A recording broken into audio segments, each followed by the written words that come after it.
Yo, yo, get up, nah I ain't a quitter. Toss me the ball, I'm a really big hitter. Big picture, I'm a straight killer. Rising the song to the highest bidder. Got juice, got gas, I'ma move fast. New shoes, new tracks, like who's that? I'm new, come back, better than last. Yeah, it's a new me, never gonna look back. Never gonna look back. Cause damn, I was built to last. You move slow and I move fast. And that's facts.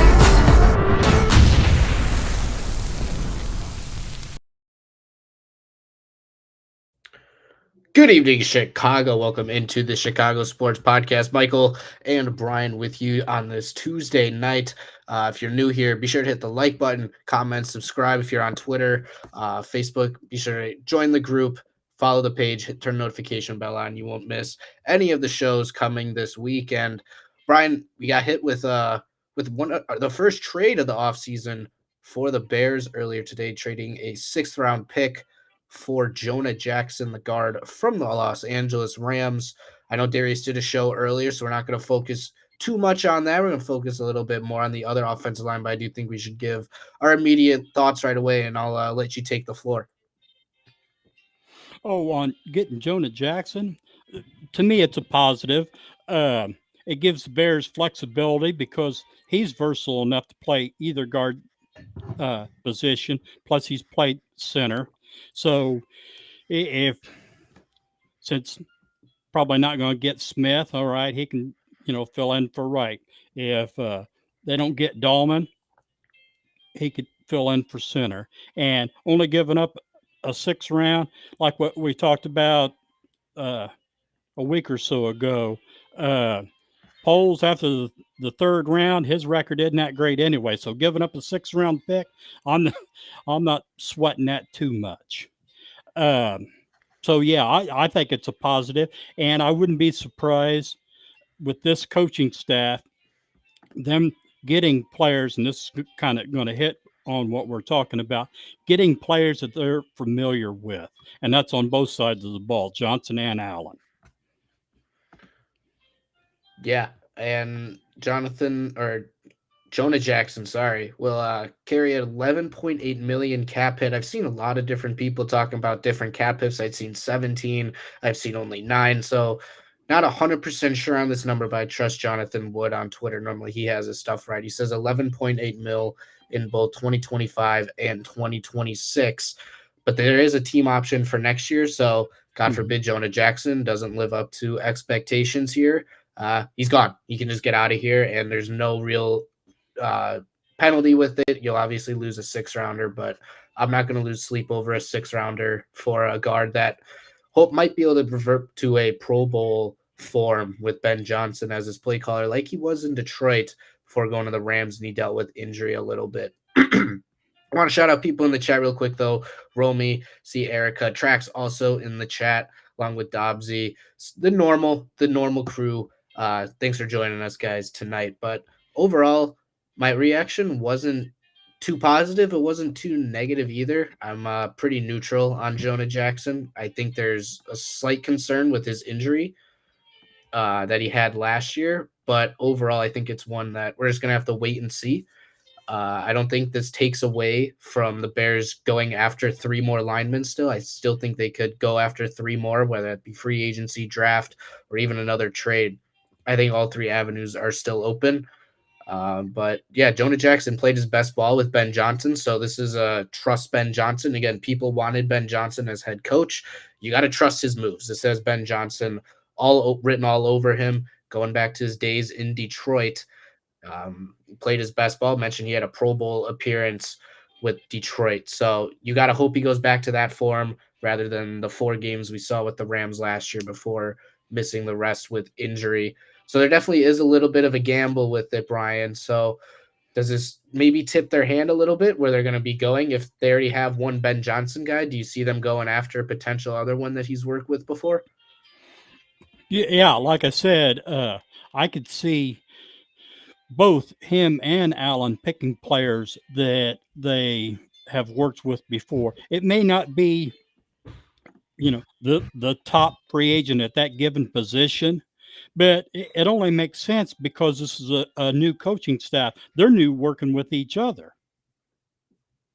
So yeah, I could, for example, who's to say, and I'm not saying this is going to happen, I'm just pulling this out of the air. Uh, say Allen would want Chase Young. Hmm. I mean, I may want Josh Sweat, but since Allen has coached and worked with Chase Young, he may want that route just for the simple fact that he worked with him. That does not mean that Chase Young is a better or worse player. Again, I'm only using this as an example. I don't have any kind of inside information or whatever. Just, you know, let's pretend here for a second. But that I could see something like that happening. And with Johnson, same thing. There could be some players, whether it's offensive line or a wide receiver or whatever, that he has worked with in the past that he's comfortable. When you're taking over a new position like this coaching staff is, you want to get guys that you're comfortable with that you already know. That just takes a little bit of pressure off you. You don't have to reinvent the wheel to them like you would with somebody that you never worked with. Yeah, all valid points, 100%. More new people in the chat. See Darius, good show earlier, dude, with breaking the trade. Really good. Honey Bear also joining, and Keith as well. Appreciate you guys tuning in tonight. We're going to get into a little bit more. Again, mention Jonah Jackson played with Ben Johnson in Detroit for a few years, and there's a reason why Jonah Jackson got the big contract he got with the Rams. It's because he played really well with Mhm. Detroit. So here's to hoping Ben Johnson gets that form back. Maybe Jonah Jackson just plays well with Ben Johnson. Let's hope that's the case. I don't really care which avenue they take to get there, but getting a starting left or right guard for just a 6th-round pick for a couple of years will prove to be very invaluable, especially with the cap hit that he has. But Ben Johnson already getting one of his linemen that he's had before kind of leads people to believe, Brian, that this guy, Kevin Zeitler, might be next up on their radar. Zeitler, free agent after being with Detroit for the past couple of seasons. He's up in age, trying to find out real quick exactly how old he is. He's 34, so he'll be going into his age 35 season. Probably only lets you sign him to a shorter term deal, maybe 1 or 2 years. I don't think the cap hit would be too big, maybe 6 or 7 mil. And with the Bears cap space, they could definitely get that deal done. So, Brian, that kind of leads me to see what you think about maybe signing Zeitler. And then if they were to do that, or overall, if you're even a fan of Kevin Zeitler and signing him, and if they do you think the Bears could be done in free agency and fill that center in the draft, or would you rather them see them just do all 3 positions in free agency? I'll answer your last question first. Uh, no, I don't think it'd be the end. I think they're going to try to take care of this line. If you remember, Poles' last year with Kansas City, they traded for Orlando Brown. That was their left tackle. They signed Tuane, or however you pronounce his name. That was their left guard. They drafted Creed Humphrey and they drafted Smith. They did those 4 in 1 year. So this wouldn't be nothing new for Poles to rebuild an offensive line. And quite honestly, what took him so long if he does do that? Now, as far as getting Zeitler, I'm all for it because he's played at a high level most of his career and he's been durable. Has he played every single game? No. But in this day of age, how many guys that's been in the league for 10 years play every single game? The Walter Paytons who only miss 1 game a season don't happen anymore. Yeah, it's rare to find an Iron Man on that offensive line with how common injuries will pile up there. And Kevin Zeitler, one that can kind of defy that almost a little bit heading into his age 35 season. He's played plenty of games, and I don't think it'd be a bad look, especially because I think Zeitler would be more of a stopgap. He Yes. definitely is a short-term answer, maybe only a year answer. Maybe they only sign him to a $7 million 1-year deal. Sorry.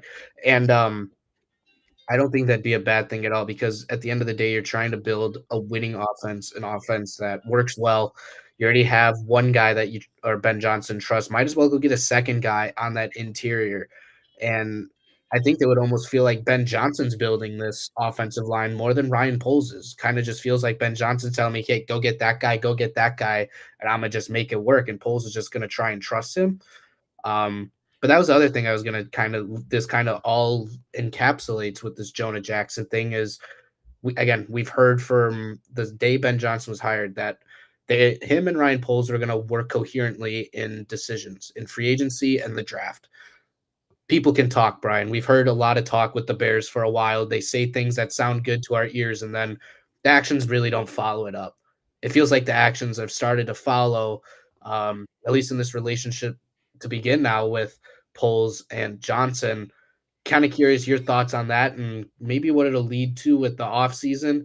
I know it's just one move. I'm not saying every single move is going to have Ben Johnson's fingerprints all over it, as obvious as this one will. But overall, what are your thoughts on actually seeing that this relationship truly is 50-50 and working together? Well, first, I'd like to see Johnson and Allen talk about how they want the team. And that's the thing about signing Allen, having that head coaching experience. He could be a springboard for Johnson, but also with his experience. And then those two get with Poles. This is what we want, because you can list, players that you want. That don't mean that player is going to be available in a trade or a free agent or whatever. So Poles would say, okay, now I know the type of player. I may not get that guy that you want. Who's number two? I mean, if you just pigeonhole yourself, oh, I need this guy, and this guy is the only one that can do it, you're going to be screwed right from the get-go.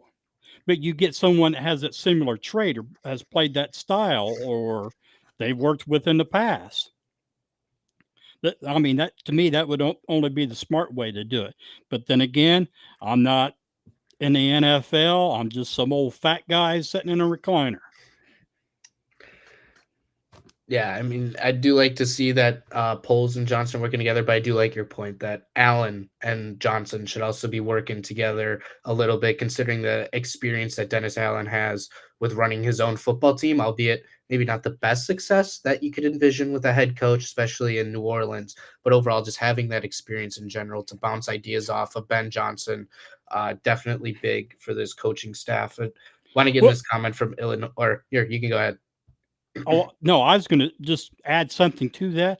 I imagine that Johnson and Allen, they're going to say, what was difficult for you to defend or what was tough for you to run a play on, too. So, I mean, there's that aspect to it, too. All right, go ahead with Illinois Jones's question. Yeah, he says if we can take Membu at 10, that should be the pick. Absolutely, I agree with you. The only problem, he's not going to be there at 10. I do not think he's going to be there at 10. I truly think he has top 5 potential. In fact, I was with a buddy earlier today. We were doing a mock draft, and we both agreed he goes at 4 to the New England Patriots. Due to him just being the top tackle in the draft now, after his combine, I think he truly leapfrogged Calvin Banks. Campbell's now going to be a guard due to his arm length.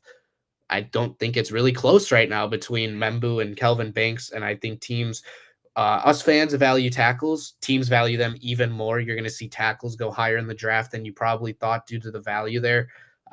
Again, I love Armand Membu, MIZ, as I go to Mizzou, so I'd love to be able to root for Missouri Tiger on the Chicago Bears, but 2 weeks ago it felt realistic. Not anymore, though.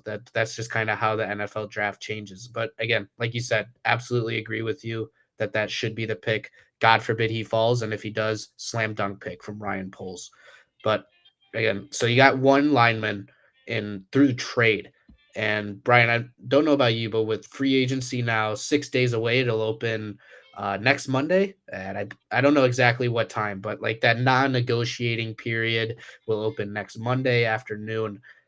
Them trading for a lineman is interesting because we've thrown around the names in free agency, your Will Fries, your Kevin Zeitler, guys that the Bears should go after to plug in free agency for their guard positions.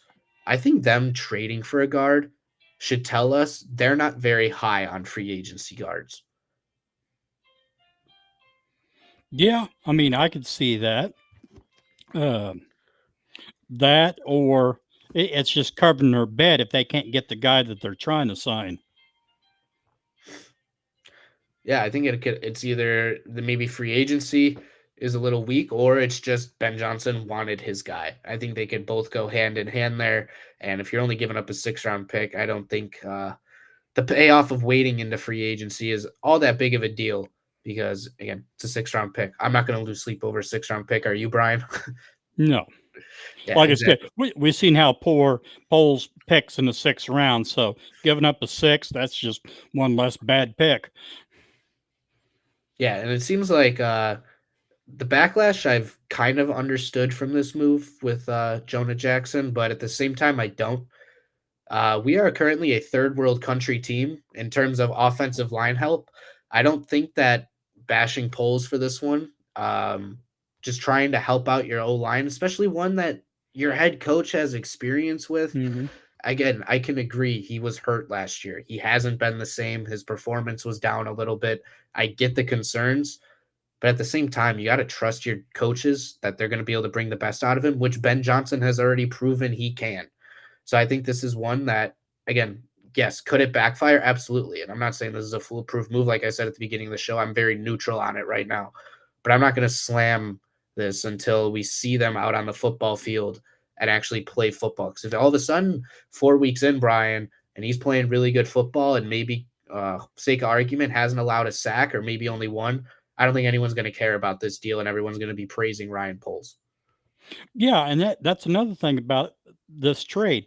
If he's drizzles shit for 1 year, you get rid of him, and it's a low dead cap hit for next year. If he does good, hey, you could talk about renegotiating. He's still only, what, 27, 28 years old? So, 28. yeah, He's got he's years. got some years left in him. So, yeah. And again, a 6th round pick, you're basically trading either a starter or a very strong backup lineman for a 6th round pick. I just, I don't see how that's bad. And you're, like you said, you're also helping your offensive coordinator / head coach get more familiar with his O line. Again, I think that is also the big thing is he's comfortable with the players that he's going to have protecting his quarterback. So that's why I kind of think the Kevin Zeitler shout isn't a bad look. I agree with you. The age on Zeitler is little concerning because at some point I feel like linemen, they kind of just stay here and at some point they just crash. There's not really a gradual drop off like you'll see with other positions. So I think Zeitler overall isn't the worst option. If they sign him for a year for $7 million, I'm not going to complain about it whatsoever due to his experience. His longevity in the NFL speaks for itself, plus his familiarity with Ben Johnson. So, but again, I know I was complaining about it, but the Bears still have $67 million in cap space. That's good for 4th in the NFL right now. They're just a hair over the Chargers, about $1 million, almost right on the dot between 4th and 5th place. So they still have money to go spend. This isn't strapping them for cash this offseason or even the next. So they can definitely still go get a Kevin Zeitler. But I think the big one a lot of people are starting to pay attention to, Brian, isn't the guard, but it's the center position. That's Drew Dahlman. Currently with Atlanta, I'm looking, he's probably going to get about a 3-4 year deal for $14 million a year. Absolutely, the Bears can afford that. Is that the move you kind of want them to do? Oh, that's what I was hoping for, but I can see them pivot. And to be honest with you, I don't know about the second or third or options after Dolman, what would make sense. With free agency, you're always going to be paying more than what the value is. I mean, that's just, you're either going to get that or you're going to get some old guy that you hope can hidden on their last leg. With Dahlman, if he is the best, he's not the best center. That's what sucks. If you're paying him to be one of the top 5 best centers and he's not the top 5, I mean, you're kind of screwing yourself. Yeah, I agree. And Yeah, Darius even said in the chat, I've never seen so many people upset because we traded a 6th-round pick. Again, I can understand the Ryan Bates concern due to last offseason, but again, that was a 5th, is a 6th. Again, is the difference that big? No, not really.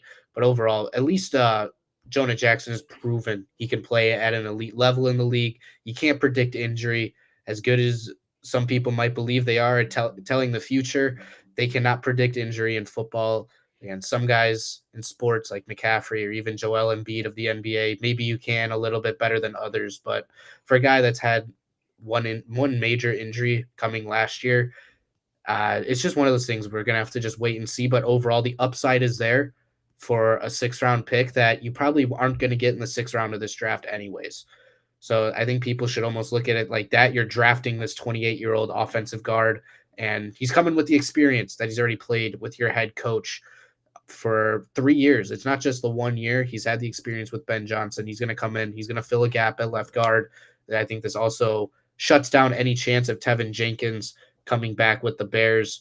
And I thought it was someone in the chat that mentioned, it was Keds, mentioned could have just paid Tevin. I think most people understood that Tevin was probably gone after this year. Best ability is availability. Sorry, it's a little bit of a tongue twister, but he just wasn't available. And if your argument is, well, he's been better than Jackson when he is healthy, yeah, it's 100% true. I'd agree with you 100%. It's just, as if you're Ryan Poles, you cannot pay someone that's played less than 50% of the snaps while he's in the NFL. You just can't do it. Well, the thing with Jenkins, because of his injuries, he would have had to give one heck of a hometown discount. And I don't know, this is just me coming up with my old man wisdom. It seemed like that Poles and Jenkins, there's some sort of friction. And I don't think the Bears was an option unless the other 31 teams in the NFL said no to Jenkins. I just don't think that was an option. I like Jenkins. I mean, he checks all the boxes except staying healthy. Wish the young man best of luck, except whatever team he goes to plays the Bears, but it just wasn't in the cards. Mm-hmm. Yeah, I think Foster Tev is going to get 12, 14 mil. Again, good for him, but that'd be $3 million more than what you're paying Jonah Jackson. And Jackson comes with the experience of playing with Ben Johnson. I think I value that a little bit more than $3 million. Maybe a guy you've seen play at a little bit of a higher level, at least on your football team recently. But the ceiling that Jonah Jackson's had, I think it was Pro Bowl season, surpasses anything Tevin Jenkins has given you throughout his entire career in Chicago. But again, when you're playing less than 50% of the snaps, doesn't matter if you're an O lineman, a corner, a quarterback, even if you're not on the field, you just can't really pay them.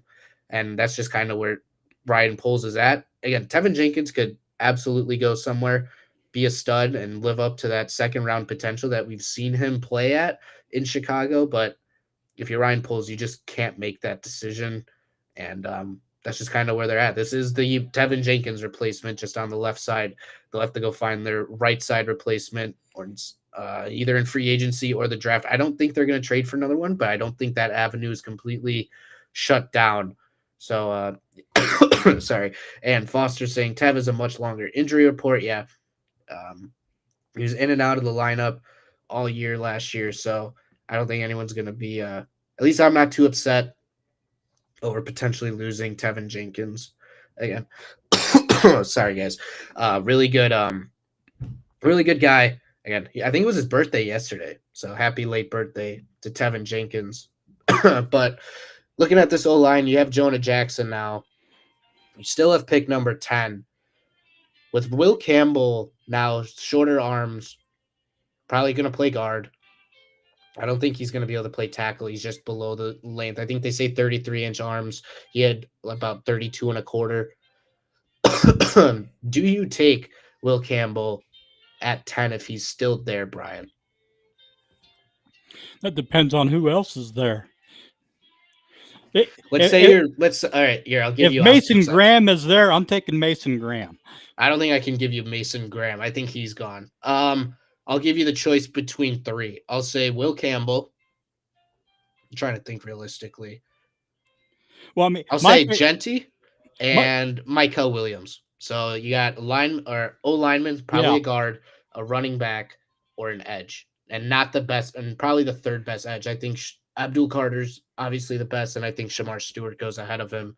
So probably the third best edge. Geez, that's tough. Because Campbell does give you a little bit of flexibility on the offensive line, even though his measurables may not be the prototypical. Sometimes you got to throw prototypical out the window. If a guy can play, he can play, period. Um, but he could give you versatility if you move him in the guard, that he can also play tackle in a pinch in case there's an injury. Uh, Man, Williams, he is tough and he's got some size. I like that. Uh, Gentry is going to be a terrific player, but right now I'm not picking a running back at 10. That's just me. In that scenario, gee whiz. It's tough. I would probably go Williams for the simple fact in the second round, I'm hoping either Donovan Jackson's there or Zabel or somebody that I could put on the inside of the offensive line. So in that particular scenario, yeah, I'd go with Williams.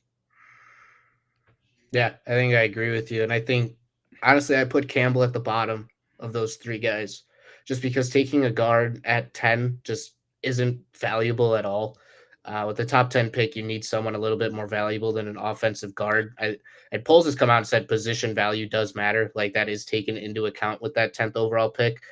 I'd be really surprised if he said that and then went and drafted a guard, which outside of center might be one of the least valuable positions in the sport. Again, I know we need it. It is definitely a need, but who knows? Maybe in a week with free agency starting, maybe we sign Dahlman, maybe we sign Zeitler. You don't need a guard anymore. You don't need a guard anymore. You can look in a different avenue. But if they are going to draft a guard, they better trade back. But see, I think a little bit different. If a player is a Pro Bowl player, his career, I could care less if it's long snapper or kicker at 10. If they're a Pro Bowl player, they help your team. Yeah. Yeah, I get that. And that's why, again, I'm kind of sitting on, if you'd asked me what I would do, I'd probably take Michael Williams just due to how important an edge rusher is. And that's a big need for the Bears. They still need someone to rush outside of Sweat. It still feels like they're trending toward Ashton Genty, though, which is how they've talked about him. They've already locked in a top 30 visit. He was the first top 30 visit locked in. Actually, Will Campbell's now the second one that came out today. But it just feels like with all the momentum, you've seen Ben Johnson do it before already, drafting Jahmyr Gibbs at 12. It really just feels like they're trending toward that Ashton Genty pick at number 10. And I think it would make a little bit of sense if and only if you take two more linemen in free agency. Like if you fill out the rest of your O-line in free agency, now you have a bunch of veteran linemen. Again, Brett and Darnell Wright will be going into his third year. Jones his fourth. Everyone else has been here a lot longer. You have a lot of veteran linemen, and all you got to do is plug in that blue chip running back in Ashton Genty, who I'm not overthinking it. He's the best running back prospect in the draft, one of the best running back prospects we've ever seen enter the draft. Like I said, position value, saying position value matters, and then taking a top 10 running back, I think would be a little interesting. But we saw Atlanta do it a couple of years ago with Bijan. I don't think they're regretting that pick too much.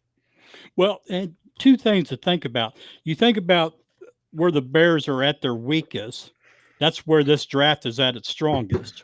Mm-hmm.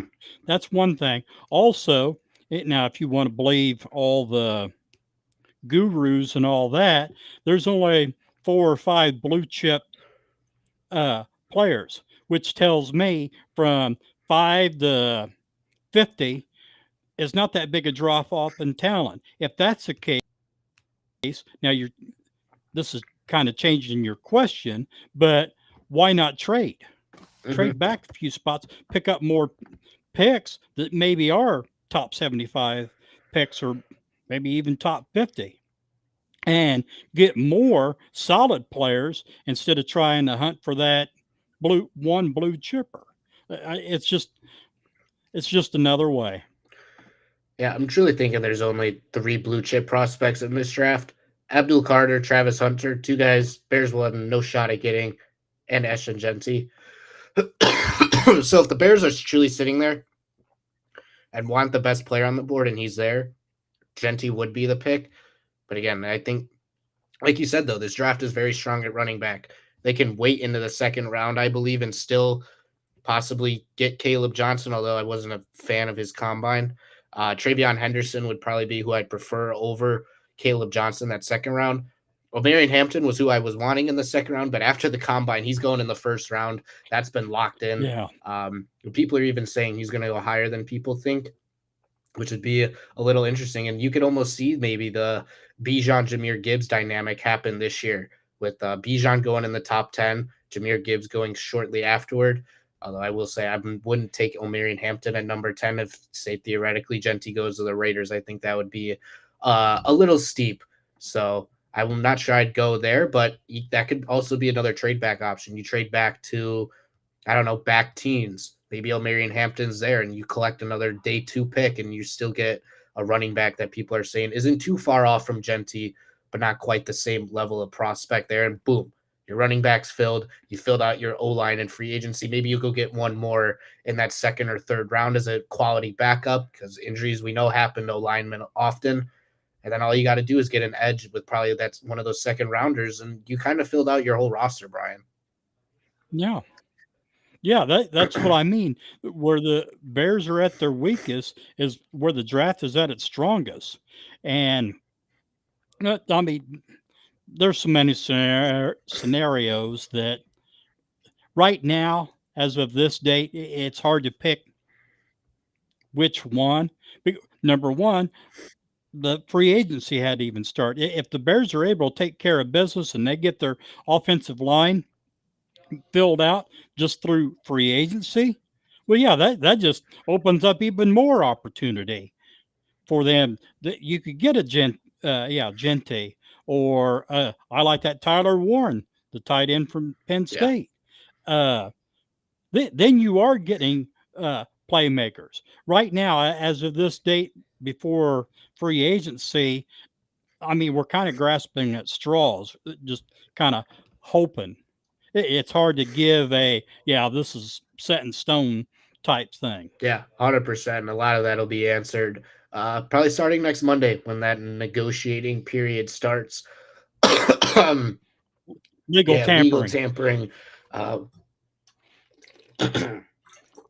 Whatever they call it nowadays, when basically free agency starts, that'll set everything up. But Darius here, he says, draft Jackson guard, Ohio State 39. I love that due to his ability to play left tackle. You saw it in the college football playoff.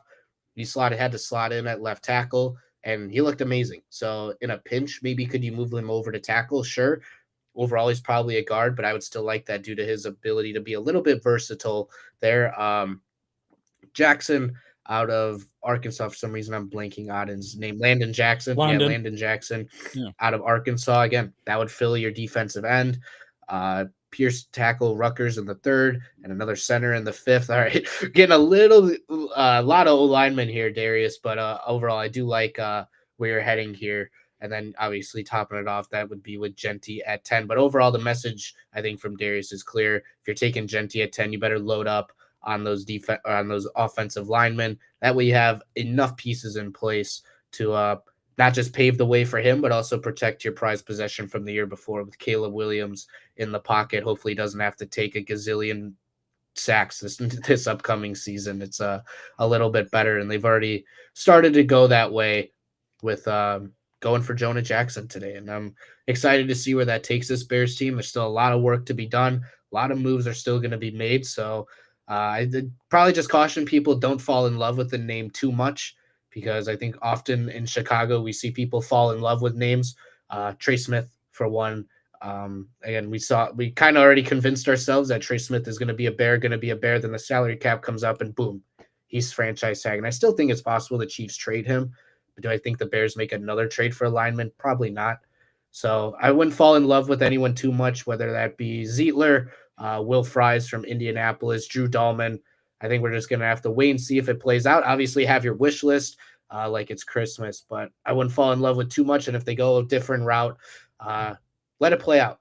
Let it play out. Don't judge a book by its cover right away. Let's see these guys on the football field in August. Obviously, you can make bad moves. I'm not going to say no move is bad. They go trade a third-round pick for a guy that doesn't play very often, then you have some concerns. But I don't think that'll happen. They bring back Nate Yeah, Davis. they bring back Nate Davis. Then I would 100% understand a lot of uproar from Chicago Bears fans. But I think Jonah Jackson deserves at least the benefit of the doubt for now due to what he's done with Ben Johnson. And we're just going to have to see whether they continue that path down the avenue of former Ben Johnson linemen with Kevin Zeitler, who played with them obviously for many years in Detroit, or they go a little bit of a different route. Maybe they draft a guard to slot in there at right guard. There will be plenty of them in that back second round, or even if they trade back in the first. What they do at center, I truly think they go after Dahlman. I really feel like you plug him in there at center, then that opens a lot more options for you in the draft. And then you really have two holes to fill with 3 picks, Brian, and that would be center or right guard, not center, excuse me, and your edge. So with that third pick, what's another position group you'd be looking at if all those are filled? Defensive tackle or safety. Yeah, I really like that. Just for the simple fact, I still think they need a D tackle. You've seen what happened when Billings went down. I'm not sure Dexter is the ideal 3 tech, just because of his size. And even though he's improved greatly, his get off, he's still a little bit slow. So getting a 3 tech that can, like he's shot out of a cannon, I think that would help. I realize that Allen, his scheme on defense isn't quite as needy at the 3 tech that Eberflus was, but it's still an important position. I mean, he still plays a 4-3. And of course, with safety, Bayard is 32, will probably be 33 this year. So he's got some age and only has a year or 2 left on his contract. Brisker, great player. He only has a year, but he has 3 concussions. Owens is a backup special teams guy. He can fill in for a few times. I wouldn't want him starting the whole season. So yeah, they're a little bit thin in the safety. So I'd say I don't know which one I would pick above. I'll just say 1A, 1B, D tackle and safety. Yeah, that safety position got a big boost in the combine with Nick Ebenwari, safety out of South Carolina. He had a really good combine. I think that basically locks him into a first-round pick. So unless the Bears trade back into the first round, I don't think they're going to be able to get him. And I think he's going to go higher than expected due to his ability to come down and play in the slot as well. He's an athletic freak, and he's also physical, could play up in the run. He's going to have a wide range as a free safety too. Prototypical safety. I'd like the Colts to take him, but there's still another option. Some guys do great at the combine, and then there's guys like Ikamore that has the tape that backs up. Yeah, you see that athleticism on the field. So yeah, if he's not a first-round pick, out of 32 teams, there's got to be one that needs a safety high on their priority. And if he's not the first one picked, then there's some scouts that probably ought to be looking for another line of work. Yeah, I agree. And it looks like Cocaine Bears throwing out his offseason plan. We'll start with this one. Spend 52 cap on Tevin. I don't know which Tevin. I'm not sure. I don't know if you're talking about Jenkins. Maybe. That's only Tevin I know. It would have to be. Coleman Shelton, 3 mil. Greenlaw, 14. Chase Young, 12. Judon, 7. Daryl Taylor, 3. Sanborn, 3. Draft O-line with 3 picks. This is certainly one of the offseason plans of all time here. A lot of names that I don't think the Bears will be looking at, including Chase Young. They had the option to trade for him Instead, they chose Montez Sweat. Tevin Jenkins, I think the door's already been closed on him. And I also not the biggest fan of 3 straight linemen in 3 rounds, even if it is a big need. But right now, as it stands, the Bears have 2 needs on the O-line. They also still got to get a running back somewhere. They got to get an edge rusher somewhere. I think overall, they're probably going to look toward the O-line more in free agency. I do not mind the shout for Greenlaw, though, because the linebacker core has been lacking, and I wouldn't be surprised if Dennis Allen wants to get his own linebackers in there, or if he still believes that Edmonds and Edwards can reach a higher level with him compared to what they were doing with Eberflus. So it'll be a little bit interesting to see, and I think that's what makes this Bears offseason fun, is there's a lot of different avenues they can go, and they don't have a whole lot of holes to fill. It's really 2 positions now, or 3: center, right guard, and edge. I believe they'll find the running back in the draft. I feel like that's almost written in stone at this point. Now, where in the draft, that's the big question, but I believe they're drafting a running back who will be RB1 come week 1, whenever that, or whoever and whenever that is. I believe it'll be a rookie leading the Bears out there. But guys, got any more questions in the chat? And thank you for everyone coming out. 28 people live in the chat now, whether you're here for the whole 41 minutes or you just got here a little while ago. Appreciate you guys coming out in any sort of capacity. Appreciate everyone in the chat. See Ked, Scottish Bear Foster, Cocaine Bear, Illinois Jones, Darius, Honey Bear was in here as well. Not trying to miss anyone. Don't want to feel anyone left out. Romeo's in here as well. Appreciate everyone coming out, and appreciate Trax as well for setting this one up a little bit early so I can get back to doing some schoolwork tonight. That's kind of why this one got moved up just an hour or so. Got some work I want to do, but wanted to get on here and talk some Bears with you guys. So thanks for coming out and talking. And Brian, you got any closing remarks? No, just thank everybody for showing up. I want to give a shout out to Kez the Canuck. That's an old friend of mine. Good to see you. Glad to see you in the chat. As far as about Sanborn, I think the Bears are going to re-sign him. They probably his true value is.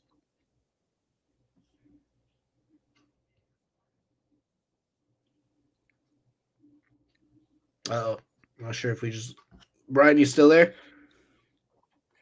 Yeah. All right. Now we're good. Yeah. A little bit of a Wi-Fi brain fart. Yeah, just sitting here. Romy had one more. Probably touch on this one a little bit. DT, another upgrade. Yeah, I definitely could see it. And there's a lot of options in the draft. D-line's one of the deeper parts. If you're not looking in the first, you could look at Darius Alexander out of Toledo. Alfred Collins is one that I really like. He's a true run stuffer out of Texas, 6'5", 330 pounds.